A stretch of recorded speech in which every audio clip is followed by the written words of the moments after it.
Today we'll be focusing on Dr. Mindy. She focuses on women that want to lose fat, but specifically through how she practices it, because she's correct. She knows everything. She knows the way. She knows how to lose the fat. I'm OB Health. I'm a fat loss coach, and we're going to be revealing Dr. Mindy. What's the cadence of something like a 48-hour fast? How often should we be thinking about incorporating it? So Never. We should probably never think about incorporating it, but let's keep going.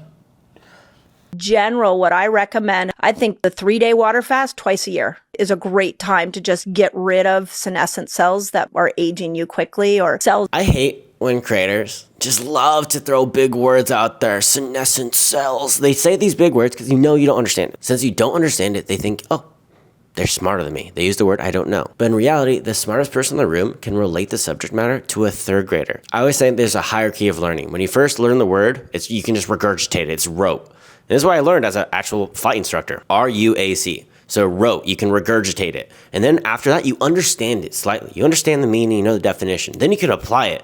You understand what you're actually doing with this word. You can apply it to other situations. And the last thing is correlation. It all makes sense. You can gel it all together. And when you're correlating things, you can correlate a subject. You can relate a subject matter to a level that a third grader can understand it. And that's when you understand you're actually the master of the subject matter. So in this case, she could have just said cells that are dead or aged, and you just need to clear it through autophagy. And autophagy is cell restoration. Just think of it as flushing through the body. But she doesn't do that.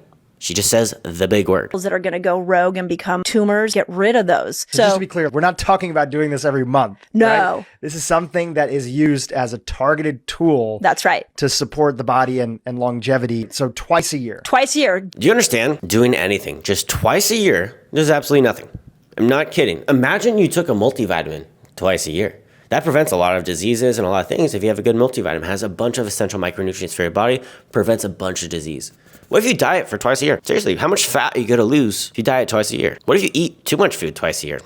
Nothing's going to happen. You fell off playing twice a year. You're still good 363 days of the year. Or if you're good for 2 days out of the whole year, that's a small percentage. It's less than 1% of the time you're being good. And it does nothing to your body. Absolutely nothing.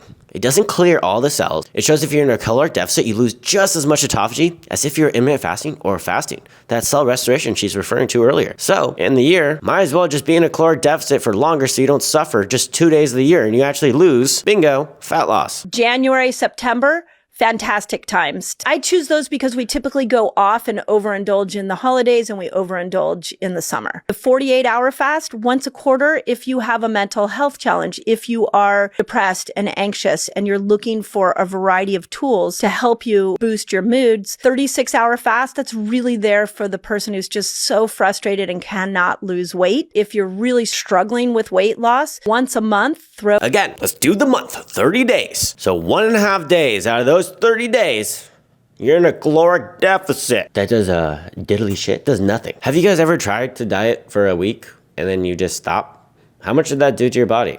Did you regain the weight back right away? If not, actually gain more weight back because now you're obsessed with food and you have so much food noise in your head. And now you're kind of just not having a good relationship with food. So if you just don't eat for 36 hours, that is not going to improve your health whatsoever. How it unsticks your weight. Then the 24 hours and below, I have people vary those in a weekly, depending on where they are in their cycle. But one 24-hour fast a week can be really miraculous. And then most people are doing... Out of this whole little podcast clip, she... By the way, only has podcast clip. I tried so hard to compile these clips to find these videos, and she just goes on podcasts. I don't know how much she's paying these people to show up on these podcasts, but it's crazy because she goes on a very credible podcast. But she is correct. So since this is mainly about women, and she targets women, she is correct. Women respond to intermittent fasting differently to what men do. So men, in a 24-hour period, they have spikes in their testosterone, they go down. They fluctuate within 24 hours. Women, throughout their whole menstrual cycle, have different levels of testosterone. Usually through their period, they have higher testosterone, things like that. So she is correct about that. So if you fast differently, yeah, there's more benefits for women. But at the end of the day, a normal caloric deficit is more beneficial because actually, we'll get into it. There's so much information. Dr. Mindy, I'm well researched. I'm excited for this video. 24 hours, your whole gut resets and you get intestinal stem cells that come in and repair the whole inner lining of the gut. That happens in a caloric deficit as well. Nothing special is happening while you're intermittent fasting or fasting for 24 hours. Literally nothing special happens. 36 hours, your body goes and finds that stubborn fat specifically around the belly, and it starts to burn that for energy. 48 hours with no food coming in, now all of a sudden you're getting new dopamine receptor sites. Okay, why are you getting that? Because your brain has got to get motivated to go find food. So you reboot the whole dopamine system, and then 72 hours, the whole immune system reboots itself and recycles itself. That's without a drug. Let's make it 72 days. Why do we even need food? Our body hates food, obviously. Let's make it 72 years. Why do we even need food? So she's actually wrong. Our body, if we're not exercising, we're not getting protein, there's research to show that you actually lose 60% of that weight from lean tissue. Not this bad boy. More your muscle. This, not saying I'm a big guy. Women, your glutes. Way more important. You don't want to lose those. Well, at least majority of my clients don't want to lose those. If you want to lose them, all power to you. Get the reverse Kim K. But it makes sense. So in your caloric deficit, your body actually targets muscle because it burns more calories than fat. Your body doesn't target fat immediately. Your muscle is stored energy, and it actually burns more energy than fat. That's why if you have a leaner muscle, you have a higher metabolic rate because muscle burns more than fat. But our body doesn't understand that. It's in that fight or flight stage because when you're intermittent fasting or fasting, your cortisol is an all-time high. That's a no-go. No bueno. We don't feel good. We feel dialed, locked in, so focused because we're in that fight or flight state. But it actually attacks the muscle because you're not getting protein. Protein needs to be there in that caloric deficit. That's why you lose so much muscle when you don't have a coach and you don't know what you're doing and you don't know what macros are and you don't know what micronutrients are. When you don't do things properly, you lose a lot of muscle, and that's what fasting is. You just lose weight, not fat. So it moves the scale quite a bit. Mr. Beast is actually a great example. He got a DEXA scan. 40% of his fat lost from a 30-day fast from lean tissue, and he was exercising during that time. So that's why in some studies it's 60% because these people are not even exercising. So lack of protein is so incredibly bad for you, not to mention if you don't get your essential fats in, if you're not getting a good omega-3 and omega-6 fat ratio, women can lose their period. This happens so many times. So many women have come to me losing their period from poor coaches, from poor nutrition, poor advice. I have a whole video on my YouTube channel on how to get your period back because I've had to do it so many times with the clients, unfortunately. Woman's body, if it doesn't feel safe, it will not drop weight. Historically speaking, that is completely incorrect. Whenever there was no food and people are being worked extremely hard, let's say the 20th century, people lost weight, people got malnourished, there's anorexia, things like that, and their body definitely didn't feel safe in those areas. And with your diet, I know that's a poor, very poor, relatable thing or relate thing, but everyone knows about what happened during that time. And a lot of people did not live because they lost so much weight. But with her diet, ironically, you actually spike your cortisol. So your body's in the fight or flight state. And it doesn't feel safe because it's not getting food. It doesn't want to release the stored energy because it literally doesn't have food. It will attack the muscle cell. So a man's body safety is not an issue, but a woman's body safety is a massive issue because we were built to house children, whether we decide to have children or not. So when we're under constant stress, cortisol is like purging into our body. Our body's like, not safe.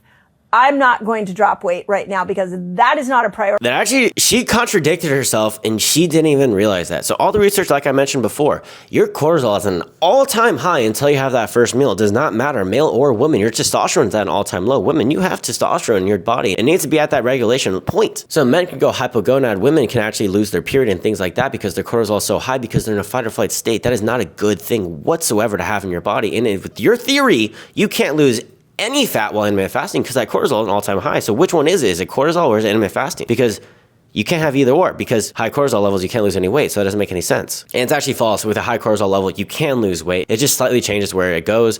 If you have a higher cortisol level and you have a chronically high cortisol level, it might go in your gut more likely, but just get a cortisol test. It's $50. It's super easy, super cheap, and every doctor provides it. It's very, very cheap, and it's actually cheaper than most supplements that she sells and every influencer sells. So save your money and just go $50, get a cortisol test. It's probably not chronically high. Most people don't have chronically high cortisol, but if you intermittent fast constantly and in your fasted state, your cortisol is going to be high. So the fat burner fast is probably my favorite for those people who want to lose weight. The research was done that 36 hours without food, followed by 12 hours of eating, and then another 30. They actually did it over a 30-day period. That at 36 hours, what happens is that's enough time where the blood sugars come down. Your blood sugar usually comes down within an hour of eating. And if you want to make it go rapid, contract your muscle. Go for a walk. That contracting the muscle in your calf, quad, and hamstring is actually going to make it so your insulin doesn't spike as much, your blood sugar doesn't spike nearly as much. So you don't need to fast for 36 hours. No, not needed. Where all of a sudden, the body, it's so smart. It goes, okay, blood sugar's not common. We've been in this fasted state. We've triggered autophagy. We've brought inflammation down. We've made you ketones. We're trying to go find food. But this extra weight, it's not serving you. Because remember, you got to go find food. So it drops weight. And it's the most beautiful way to get a person to unstick any kind of weight loss resistance. But most importantly, you know where it dropped the most amount of weight from? I probably should have called it the belly fat burning. Yeah, the belly fat. Yeah, that would have banged. I don't know how I got in this guy's podcast. I love this podcast, The Diary of a CEO. That's crazy. I wonder how much it costs to get on this podcast. There's actually a study to show this. Time-restricted eating versus a caloric deficit. When they ate the same amount of calories, they noticed not a single significant difference. Same autophagy, same fat loss, same everything. Showing it's the caloric intake, not time-restrictive eating. Actually, it shows you lost more lean tissue mass when you are doing the intermittent fasting. And there's actually a bunch of research to show people that did time-restrictive eating versus just a continuous deficit lost so much more lean tissue mass, were more irritable, and they did not sustain the weight loss longer. They actually rebound the weight faster. So the group that just did a continuous fat loss or continuous caloric deficit, they actually lost more weight and adhered to the weight loss longer. Don't get me wrong though. You can use intermittent fasting as a tool for your weight loss journey. I just don't like fasting for a whole day. I'm not a big fan of that. I think you can do 18-6, you can do 20-4. Screw it, you can do the OMAD diet. You can do 23 hours in 1 hour if you want, as long as you're getting protein in at least once a day and you're getting your essential micronutrients and your essential macronutrients. She doesn't understand. This diet, let's do the math. So in 1 month, or 28 days, most studies are 28 days, that is 672 hours. Remember that number. That whole month, she said they only ate every 36 hours for 12 hours. I know it's a weird equation, but we'll do the math. So more than half the month, 3/4 of the month, you're not eating. No shit, you're gonna not eat food and lose weight. Go figure. If you're not eating 3/4 of the time, that's crazy. Out of a whole month, 3/4 of it, you're not eating. Crazy. And now that you guys know the research, you understand how insane that is. Why don't we just not eat the whole month? Boy, oh boy, we're magically just losing weight. It's coming off the body. If you guys follow me on short form content or are a fan of this channel, you guys understand how much I am so harped on omega fats, your key fats, your essential fats, your essential protein, your essential micronutrients, what micronutrients you need to unlock the other micronutrients. This diet is a starvation diet. You literally just don't eat food. And what it is teaching you is to fear food. I'm not exaggerating. She gives no good food choices. She makes you fear all food. So what do you resort to? You literally just don't eat. I've had a client come from her. I hate her relationship with food now. Every food scares her. Every time her insulin spikes, it scares the crap out of her. It is horrific. I get texts every day saying how appreciative they are of everything they've learned because they can eat their foods that they enjoy every single day. They don't have to starve themselves for this crazy duration. They literally starved themselves for 3 days. They didn't eat any food, and it was the worst task of their life. They felt miserable, felt no health benefits at all, but they did it because she said to do it. That's how influential she is. And it's damaging people's relationship with food. And she targets women, which people already have bad relationships with food. I have so many female clients, and it's so hard to make them have a good relationship with food after it's already been damaged. In a world where eating disorders are so normalized, this is disgusting behavior. She doesn't teach you how to fit your favorite foods in. She doesn't teach you sustainability. She teaches you to literally starve yourself, and that is not healthy. By all means, if you use intermittent fasting as a tool for fat loss, all power to you. It's not that big of a deal, but you don't fast for 24 hours, 48 hours, 72 hours, all these things. Use it as a tool to adhere to a calorie deficit. That's all you do. If it works for you, that works best for you. I have some clients that do intermittent fasting, but we don't do full day fasting. It is not needed. This is the next day, and this clip was so bad. I am willing to reshoot this the next day. Blood sugar matters, not calories. The calorie thing, can we just say right here, right now, whoever's listening between you and I, we're done with calories. It tells us us nothing about our health. It doesn't. If this is not calories, how much insulin is in here? How much blood sugar is in here? Interesting. I think we talked about this earlier, and I think this is the most discrediting clip of her of all time. There are so many different studies where they test every single different diet. The only way they could get consistent good results is when they isolate how many calories you're eating. It is really that simple. People like her try to overcomplicate it so it could sell their course to you because they create a problem to solve the problem by selling you the solution. Give us any vision of good hormonal health. It is an old, outdated theory that needs to go away. How is it outdated? Who's proved it wrong? Seriously. And I agree, you can have a horrible diet and still lose a bunch of weight if you're in a caloric deficit. Look at the Twinkie man. All he ate was Twinkie Doritos and all these horrible foods, and he lost a substantial amount of weight, and his good cholesterol went up and his bad cholesterol went down. Sure, if you lose a lot of fat, a substantial amount of fat, your blood markers are bound to improve. But this method is not good. I don't think it's good to starve yourself and just eat Oreos and all these things. You should have good macronutrients, good micronutrients, all these things. But it is how many calories you're eating. Your calories determine your weight, your macros determine how you look, your micronutrients is determining how you feel and how you perform. That's how it works. It's that simplistic. Needs to go away. Blood sugar, on the other hand, absolutely tells you how quickly you're going to age, if you're going to store fat, if you're going to balance hormones. Like, it is such an important marker that I really feel like if we could put a continuous glucose monitor on every single person in the world, we would end chronic disease. Yeah, no. I told you back earlier in the video, everyone had the same amount of calories, 60% of their daily allowance of calories. And what do you know? They all got the same results, like I said earlier. It is not your blood sugar. Your blood sugar is spiked. If your insulin is spiked, that means you're going to decrease your fatty oxidation for a short duration of time. It is meant to be released in the body. It's a natural hormone. It makes no sense to make people fear it so much. You constantly spiking it up and down doesn't actually have an effect. The only thing that happens when you spike your blood sugar is if you go, it might make you feel more hungry, causing you to overeat. But if you're understanding that and you just track your calories and not go over on calories, boy, oh boy, you're not going to gain weight. That's literally the only thing that happens if you spike your blood sugar. You just feel slightly more hungry. But if you're aware of this, it's not going to have any side effects. And if you want, just go for a walk after you eat. Decreases the spike substantially because the contracting of the muscle. You know how unrealistic it is for everyone to wear a blood glucose monitor? At that point, it would be easier to track your damn calories. Please like, subscribe. If you want some non-BS information, and if you want to sign up for my coaching, apply down below. Thank you for watching.